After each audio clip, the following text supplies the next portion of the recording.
Ladies and gentlemen, hamujambo. I'll take you through the project and what the project is about. It has taken us quite a long time to get to this point, precisely about 1.5 to 2 years, depending on when you start. And it's been an exciting journey. There have been many challenges, but we've succeeded, and that's why we're here today. And thank you for coming and attending and being on time. Our country is a great country. It might not always feel like it, especially when things happen like they happened a few years ago. But it really is. With the passing of the new constitution and the rebounding economy, there is a real genuine hope that this time it could be our time. This time we could really take off. Our country could really take off. And there's a lot of optimism, there's a lot of belief, and there's a lot of genuine goodwill from all over the world, and also from the country, and most importantly, from the politicians themselves. And the government is trying to do its part and everything that it can to try and make sure that that happens. As an example, as a direct example, we've had a lot of support from His Excellency the High Commissioner and the staff of the embassy. We've had a lot of support from the Ministry of Housing. We've had a lot of support from a lot of government bodies and ministries to make sure that our project becomes successful and it goes live. So the government has changed. It's not what it was, 5, 7, 8, 9, 10 years ago. Those days are gone. And we've not had to dip into our pockets. I'll tell you that, to be able to get here. We've not removed a single pound or a single shilling to give to anybody to bribe them. Because a lot of times the normal perception is to be able to get here, oh, you must do this and you must do that. No. We've had a lot of assistance from everywhere we've gone and everything else, and it's been great. We as Choice Homes have decided to play a part in building our country. Savannah Plains is a 600 million shilling project by us, indigenous Kenyans. International investors from all over the world are now very interested in our country. You may have heard about Tattoo City 2 weeks ago. It's a huge project, well over 2,000 acres. And the main backers of that are a Russian fund. They're the ones who are providing the money for that development. There's an Indian businessman who's also linked to the mobile telephone industry. He's a billionaire. He's entering the Kenyan market, and he's already started investing in real estate. We have companies from South Africa that are now in the Kenyan real estate market. And we also have a company from England that's now also looking to enter the Kenyan real estate market. There's a lot happening in the Kenyan real estate market. There are a lot of investors who are investing even from neighboring countries, people from DR Congo, people from South Sudan, Uganda, and all these other countries because of what Kenya is becoming. Kenya is becoming a hub. So you're having a lot of money from the surrounding countries coming into our economy.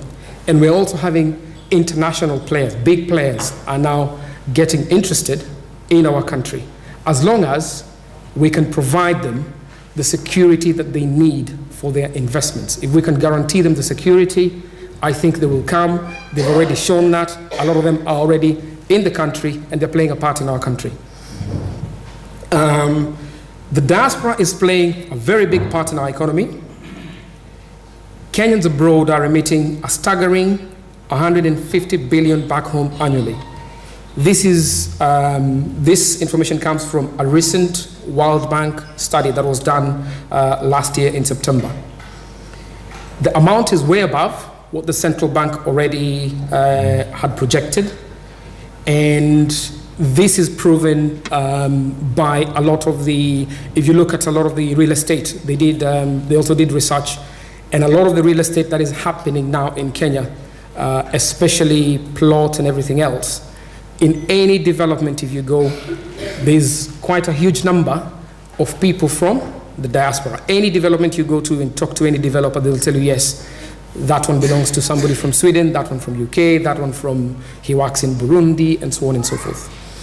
And indeed, we've had a lot of interest in our development. We've had inquiries from the Cayman Islands, from Sweden, from America, from South Africa, from Burundi, from Uganda, and obviously from Kenya as well.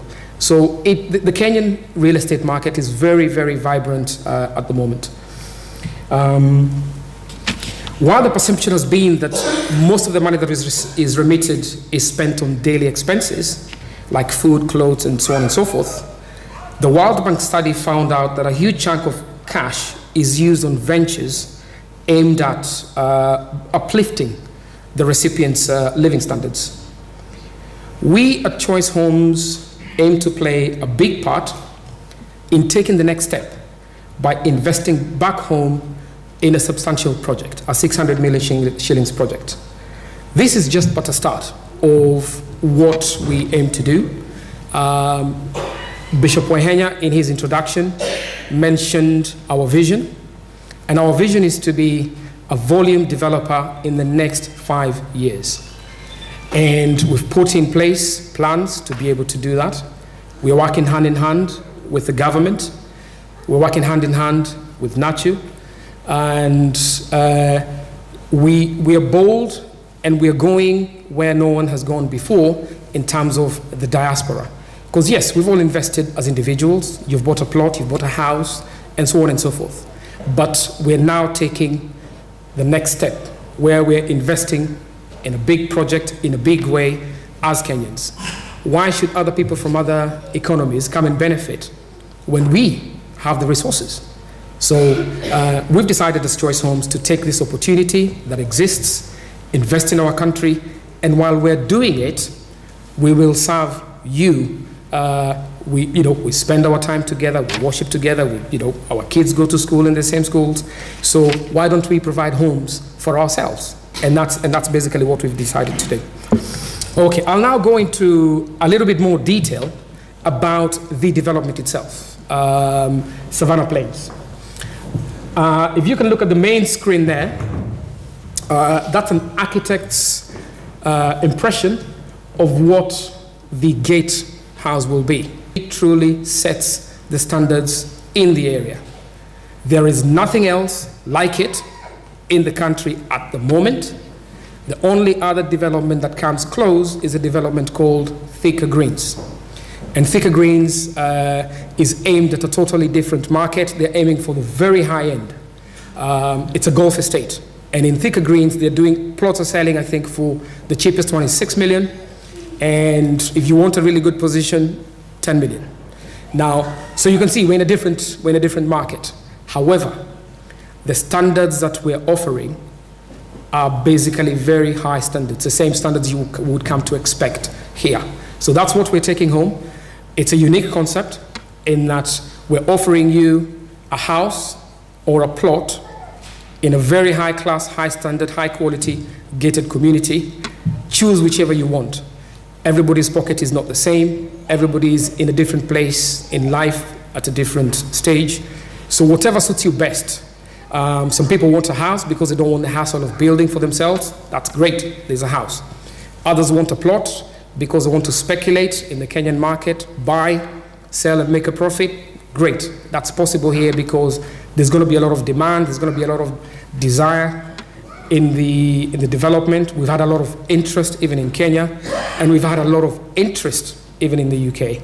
So the development as it stands, and take some time, talk to us, go to the website, have a look at the brochures. There's nothing like it. To go to anything near it, you have to drive 50, 60 miles from Athi River all the way to near Kandara, where Thicker Greens is. And again, like I said, we're offering, we're in totally different markets.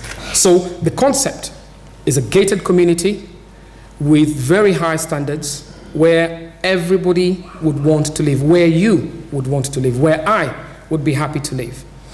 All the roads will be landscaped, and one of the first things we're going to do when we get to the land is plant trees on all the roads. The second thing, and that's important, is a lot of times you find, besides the roads in Kenya, yes, there's a road, but there's no pavement. The whole estate will be fully landscaped. So there's a road, then there'll be a grass verge, then there'll be a pavement, and then there'll be grass. So there's no mud anywhere. So you can step, you can have a walk in the estate and come back, and you don't have to, you don't have to be stepping on mud or anything like that. And the whole place will be landscaped, like I said, even outside, trees, grass, and flowers, and that sort of thing. That's the kind of standard we want to set and we want to maintain.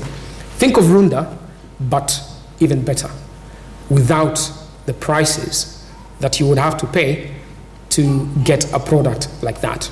So that's a concept, and that's what we're aiming for, and that's what we're going to deliver. Why Athi River? Why Kitengela? Athi River and Kitengela are two of the fastest growing towns, not in Kenya, not in Uganda, not in East Africa, in East and Central Africa. They're the two fastest growing towns, according to African statistics.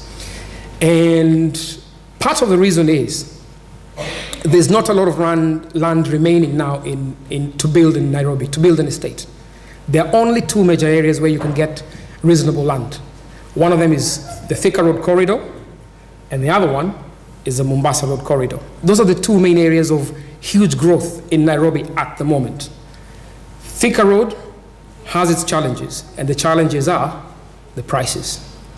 The value of land there is very, very expensive, and it's going up literally by the month.